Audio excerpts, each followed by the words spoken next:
Hello friends, आपके अपनी YouTube channel knowledge अड्डा में आपका स्वागत है। आज हम बात करेंगे एक्सरसाइज 1.3 इंट्रोडक्शन की क्लास 11th एनसीईआरटी बुक। तो उसमें देखेंगे सबसेट क्या होता है। सबसेट का डेफिनेशन होता है क्या friends, a set A is said to be a subset of set B if every element of A is also an element of B. ये जो लाइन है ये इम्पोर्टेंट है।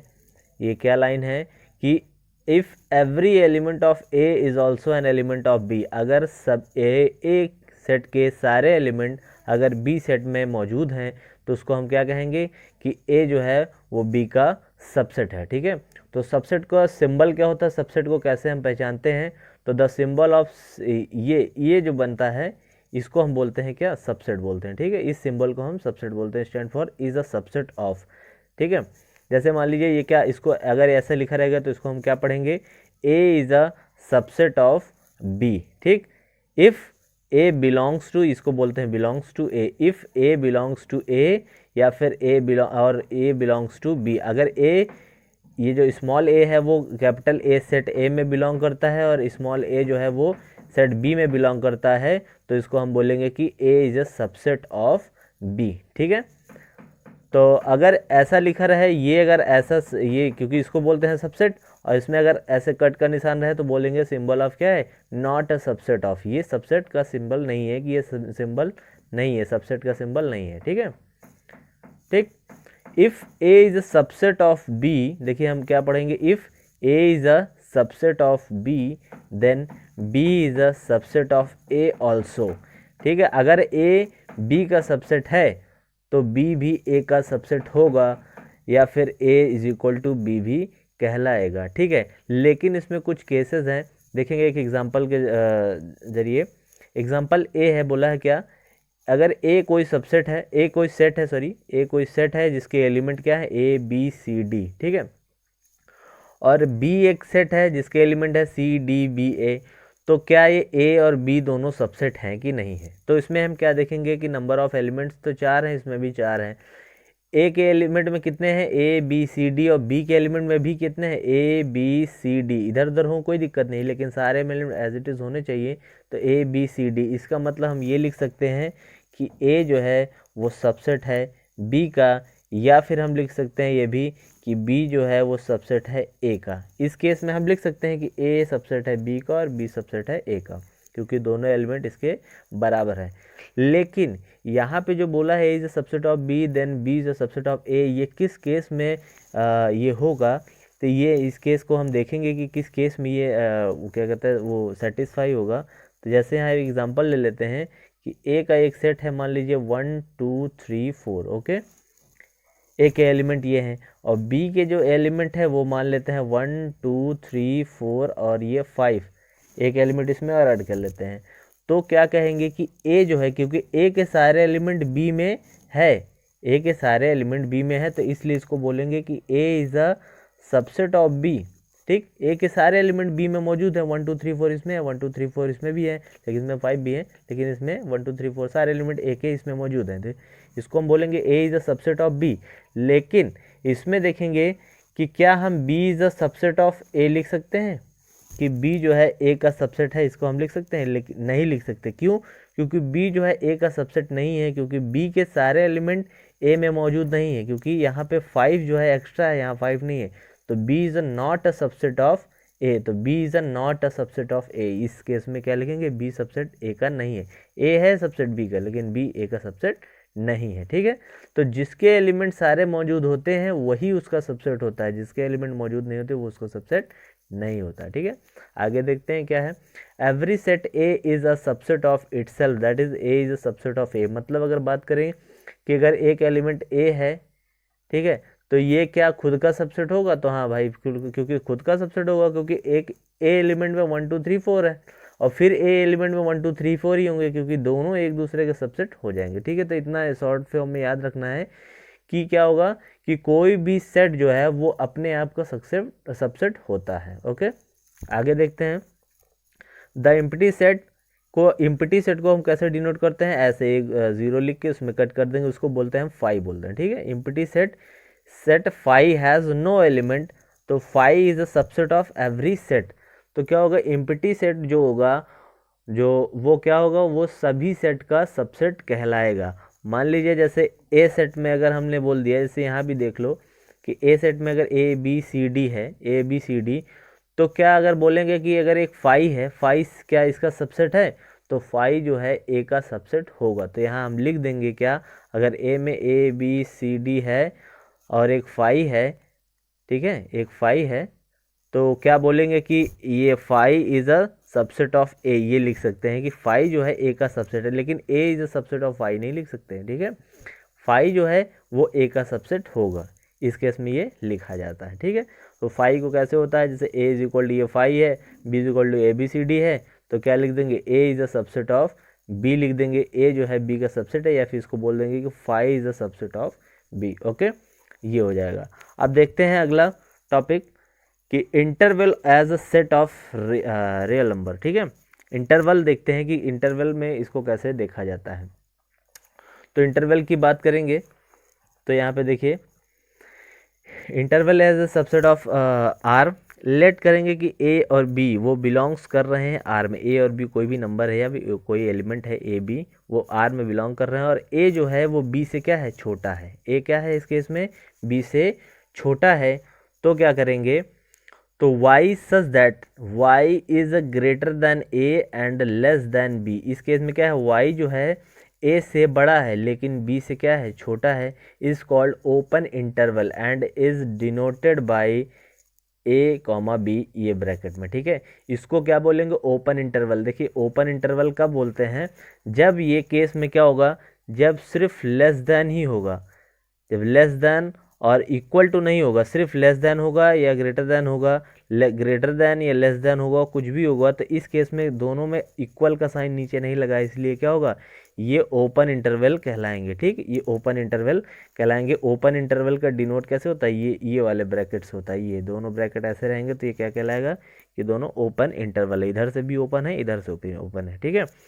तो क्या बोलेंगे, जब ये दोनों open interval, all the point between A and B belongs to the open interval A B, A और बी के बीच के जितने भी पॉइंट्स हैं, ठीक है, all the points between A and B, ये लाइन देखिए, all the point between A and B belongs to the open interval A B के अंदर जितने भी पॉइंट्स हैं, ए बी के बीच के जितने भी पॉइंट्स हैं वो सब इसमें बिलोंग करेंगे, लेकिन but A and B themselves do not belongs to this interval, मतलब ए और बी इसमें बिलोंग नहीं करेंगे, क्योंकि यहाँ पे y जो है a से बड़ा है और b से छोटा है, तो a आएगा नहीं, b आएगा नहीं, तो दोनों आएंगे नहीं, तो a और b इसमें बिलोंग नहीं करेंगे, a और b के जितने भी पॉइंट्स होंगे वो सब बिलोंग करेंगे, ठीक है। तो इसको कहेंगे ओपन इंटरवल। मतलब ये जान लीजिए कि अगर आप इस तरह देखें, ग्रेटर देन और लेस देन, इक्वल टू का साइन नहीं लगा रहेगा, तो वो सब समझ लीजिए ओपन इंटरवल कहलाएगा, ठीक है।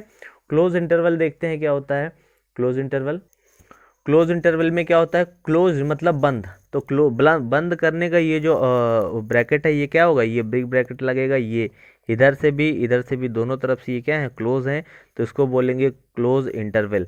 मतलब ए और बी के एलिमेंट जो होंगे उसमें वो भी क्या होंगे, सम्मिलित होंगे, ठीक है, इसमें ए और बी के एलिमेंट भी आएंगे। तो ये लिखा कैसे रहेगा सेट बिल्डर फॉर्म में, ये इस फॉर्म में लिखा रहेगा कि एक्स सच दैट, एक्स क्या है, एक्स इज ग्रेटर देन और इक्वल टू ए, इसमें क्या होगा, एक्स जो होगा ए से बड़ा होगा या ए के बराबर होगा, और बी से छोटा होगा या बी के बराबर होगा। तो यही बराबर जो साइन लग जाता है, इसका मतलब एक्स जो है बराबर भी हो सकता है, इसका मतलब एक्स में ए के भी एलिमेंट आ जाएंगे और बी के भी एलिमेंट आ जाएंगे और इसके बीच के भी एलिमेंट आ जाएंगे। तो इसलिए ये क्या हो जाएगा, क्लोज इंटरवल है कि ये ए और बी इसमें भी आ जाएंगे, ठीक है, एक एलिमेंट बी, जब ये इक्वल टू लगा रहे समझ लीजिए ये दोनों एलिमेंट सम्मिलित होंगे, क्लोज इंटरवल। और देखिए क्या है क्लोज इंटरवल। ओपन इंटरवल में और क्या है, ओपन इंटरवल मतलब कि अगर इस फॉर्म में लिखा रहे ये इधर से ये तो क्लोज वाला है और इधर से क्या है, ओपन है, इसका मतलब क्या है, इसका मतलब है जैसे मान लीजिए ये लिखा रहे कि a इज लेस देन, मतलब यहाँ लिखा रहा है x इज ग्रेटर देन और equal to a and less than b, मतलब x जो है वो a से क्या है, बड़ा होगा या a के बराबर होगा और b से क्या होगा, छोटा होगा। तो भाई b से अगर छोटा होगा तो b तो आएगा नहीं, तो इसलिए बी में क्या है, ओपन लगा हुआ है। और ए के बराबर होगा या ए से बड़ा होगा, तो मतलब ए के बराबर होगा तो मतलब ए जो है आएगा, तो इसलिए इसके तरफ क्लोज का साइन लगा है। इसके तरफ बी से छोटा होगा इसलिए इसके तरफ ओपन का साइन लगा हुआ है। क्लियर हो गया? तो ये चीज़ होता है। और इसका अपोजिट भी हो जाएगा कि जैसे x जो है वो ग्रेटर देन a है, a से बड़ा है लेकिन b से छोटा है या b के बराबर है, b से छोटा या b के बराबर है, तो किधर हो जाएगा? जब ये देखिए छोटा या बराबर है, मतलब ये बराबर का साइन जिसके साथ लगता है उसके तरफ क्या हो जाता है, ये क्लोज हो जाता है। ठीक है, इधर सिर्फ छोटा था इसलिए इसके तरफ ओपन का साइन लगा हुआ है। ठीक, तो ये ओपन क्लोज का ये मैटर है, इसमें देख लीजिएगा, इसी तरह इसको किया जाता है। आगे देखते हैं। देखिए इसमें समझेंगे क्या, इसमें समझेंगे कि इस फॉर्म में अगर हमको डायग्राम जैसे क्वेश्चन बोल दे तो हमको करना कैसे है। इस फॉर्म में लिखा रहा है, जैसे हमारा मान लीजिए ओपन इंटरवल आएगा तो हमको लिखना है ए जो है इधर से भी ओपन है और बी भी ओपन है, तो ये क्या कहलाएगा, ओपन इंटरवल कहलाएगा। ओके, और अगर इधर देखिए ये दोनों क्या है, अगर डार्क जब रहेगा, इसको डार्क कलर कर देंगे तो इसका मतलब दोनों तरफ डार्क है, इसका मतलब ए और बी दोनों क्या है, क्लोज इंटरवल है। ओके, थर्ड केस में क्या है कि इस एक तरफ डार्क है एक तरफ डार्क नहीं ओपन है, इसका मतलब एक तरफ ए जो है क्लोज है और बी जो है क्लोज नहीं है। ठीक, और इसमें फोर्थ में क्या है, इधर ओपन है इधर क्लोज है, क्योंकि इधर डार्क है तो इधर ओपन कहलाएगा इधर क्लोज कहलाएगा। ओके, ये सिंबल होते हैं, इस सिंबल के जरिए हम क्वेश्चंस में करेंगे। एग्जांपल के तौर पे देखेंगे। पहला example, x such that x belong to real number, ये बोला है। x क्या है, is the greater than -5, x जो है -5 से बड़ा है और 7 से छोटा या 7 के बराबर है, तो इसका मतलब क्या है, ये सेट बिल्डर फॉर्म में लिखा है तो इसको हम कैसे लिखेंगे, x जो है देखिए x किससे, -5 से बड़ा है, बराबर नहीं है, इसलिए इसका -5 की तरफ क्या होगा, ओपन होगा। और 7 से छोटा है या 7 के बराबर, इसका मतलब 7 भी इंक्लूड होगा, इसलिए 7 की तरफ क्लोज का साइन लगेगा। ठीक है, अगर इस तरह बोल दिया, रोस्टर फॉर्म में लिख दिया गया है कि अगर ये देखिए मान लीजिए लिखा है -3, यहाँ पे ये क्लोज का -3 और 5 इसको बोला जाए, सेट बिल्डर फॉर्म में लिखिए तो आपको क्या करना पड़ेगा, इधर क्लोज है तो लिखेंगे x क्या है, इज ग्रेटर देन और equal to -3, x is greater than और इक्वल टू -3 और लेस देन 5 से छोटा, तो इसका मतलब यहाँ लिखेंगे x जो है ग्रेटर देन और इक्वल टू -3 और लेस देन 5, इक्वल टू को साइन -3 के जगह लगाएंगे क्योंकि यहाँ पे क्लोज इंटरवल है। ठीक है, आप देखेंगे क्या, पावर सेट, पावर सेट देखेंगे। पावर सेट की डेफिनेशन जो होती है क्या होता है, the collection of all subset of A is called power set, it is denoted by P of A. मतलब पावर सेट क्या है, जितने भी सबसेट है ए के जो भी सबसेट बन सकते हैं उसी को power of set power set कहते हैं। ठीक है, जैसे एग्जांपल के तौर पे देखेंगे, यहाँ पे एक एग्जांपल है 1,2, मान लीजिए एक एग्जांपल 1,2 है, इसका पावर सेट निकालना हो तो क्या बोला है, collection of all subset of A के जितने भी सबसेट हो सकते हैं, तो ए के जो सबसेट हो सकते हैं वहाँ पे ये बनेंगे। तो ए के सबसेट बनने के लिए सबसे पहले ये होता है कि हमको पता है कि 5 भी सबका सबसेट होता है, 5 is subset of all the sets, जितने भी सेट होते हैं सबका सबसेट क्या होता है, 5 होता है, तो एक सबसेट तो 5 ही हो गया। ठीक, दूसरा क्या हो गया, इसमें 1 भी एक इसका सबसेट है, तो इसके लिए यहाँ पे लिख देंगे 1 एक इसका सबसेट हो गया। 2 भी अलग से इसका एक सबसेट है, 2 भी इसका सबसेट है, और खुद 1 और 2 दोनों ही आपस में एक दूसरे का सबसेट हैं, इसलिए क्या लिख जाएगा 1,2 इज अ सबसेट ऑफ ये। तो ये मतलब टोटल इसके सबसेट हो गए कितने हो गए, 1 2 3 4, इसके 4 सबसेट हो जाएंगे। ठीक है, तो इसको पूरी उस तरह जानने के लिए हमको क्या करना पड़ेगा कि देखिए यहाँ पे कितने एलिमेंट्स हैं, 2। ठीक है, तो 2 की पावर, क्योंकि 2 की पावर कितनी, एलिमेंट्स कितने हैं, 2 है, तो 2 की पावर हमको यहाँ पे 2 लिख देना पड़ेगा। ठीक है, जितने एलिमेंट रहते उतनी यहाँ पे पावर लग जाती है, तो 2 2 ज़ा 4, इसका मतलब क्या है 4 एलिमेंट्स हमारा जो होंगे आएंगे इसके पावर में, तो 1 2 3 4 एलिमेंट ऐसे हमारे पावर में आ जाएंगे। ठीक है, अगर मान लीजिए हमको देखना पड़े क्या, एक एग्जांपल के तौर पे यहाँ पे ले लेते हैं कि मान लीजिए एक बी सबसेट है, उसमें 1 2 और 3 एलिमेंट दिए हैं, तो इसके कितने सबसेट बनेंगे, तो इसके सबसेट अगर इस फॉर्मूला से किया जाए तो 2 की पावर कितने एलिमेंट है, 3 है, तो 2 की पावर 3 मतलब 2 2 ज़ा 4 4 2 ज़ा 8, टोटल 8 बनेंगे। कैसे बनेंगे आइए देखते हैं। तो यहाँ पे देखेंगे क्या सबसे पहले क्या बनेगा, 5 एक एलिमेंट बनेगा, दूसरा क्या बनेगा 1 बनेगा, ठीक है। फिर उसके बाद क्या बनेगा 2 बनेगा, उसके बाद क्या बनेगा 3 बनेगा, ठीक। उसके बाद क्या बनेगा 5 बन गया, 1 बन गया, 2 बन गया, 3 बन गया। अब और 1 और 2 भी बनेंगे, 1 और 2 भी बनेंगे। और क्या बनेगा 1 और 3 भी बन सकता है। और इसमें क्या बनेगा 2 और 3 बनेंगे, ठीक है। और क्या बन सकता है 1 और 2 बन गया, 2 और 3 बन गया, 1 और 3 भी बन सकते हैं, 1 3 तो हो गया, ठीक है। तो कितने हो गए 1 2 3 4 5 6 7 और एक क्या बन जाएगा 1 2 3, तीनों बन जाएंगे, 1 2 3 ये तीनों बन जाएंगे। तो टोटल कितने हो गए 1 2 3 4 5 6 7 8। तो टोटल 8 ही ऐसे पावर इसके सेट बनेंगे, जो कि इस फॉर्मूले से हमको पता चल जाएगा, ठीक है। जब डायरेक्ट पूछेगा कितने पावर सेट बनेंगे तो ये लिख देंगे, और कौन कौन से हैं तो ऐसे हो जाएगा, ठीक। तो अब देखते हैं क्या यूनिवर्सल सेट। यूनिवर्सल सेट क्या होता है। यूनिवर्सल सेट में देखेंगे, मान लीजिए कोई एक सेट है, ए लिख लेंगे क्या पे, यहाँ पे ए बी सी डी, ठीक है। और एक बी सेट ले लेंगे जिसमें लिख देंगे कि पी क्यू आर एस, ठीक है। तो अब हमको दिखाना है कि इसका यूनिवर्सल सेट क्या बनेगा। तो यूनिवर्सल सेट जो होता है वो डिनोट कैसे किया जाता है। सबसे पहले डिनोट ये किया जाता है किससे, डिनोटेड बाय कैपिटल यू से ये डिनोट किया जाता है, ठीक है। इसको यूनिवर्सल सेट बोलते हैं। तो अब इसको अगर मान लीजिए इसमें हमको यूनिवर्सल सेट निकालना हो तो यू इज इक्वल टू क्या हो जाएगा इसका यूनिवर्सल सेट, मतलब A B C D P Q R S. अगर हम ये भी लिख दें कि ए से ए बी सी डी ऐसे करते करते लिखते चले जाएं जेड तक, तो ये इसका पूरा यूनिवर्सल सेट हो गया। मतलब इसी के अंदर सारे इसके एलिमेंट्स आ जाएंगे। यहाँ तक भी लिख सकते हैं। और हम अगर ये भी लिखना चाहें कि ए से स्टार्ट हो बी सी डी और जाते जाते कहाँ तक एस तक भी अगर जाए, तो ये भी क्या होगा एक इसका यूनिवर्सल सेट हो जाएगा, क्योंकि इसके अंदर सारे इसके एलिमेंट आ जाएंगे, ठीक है। एक एग्जांपल से और समझते हैं।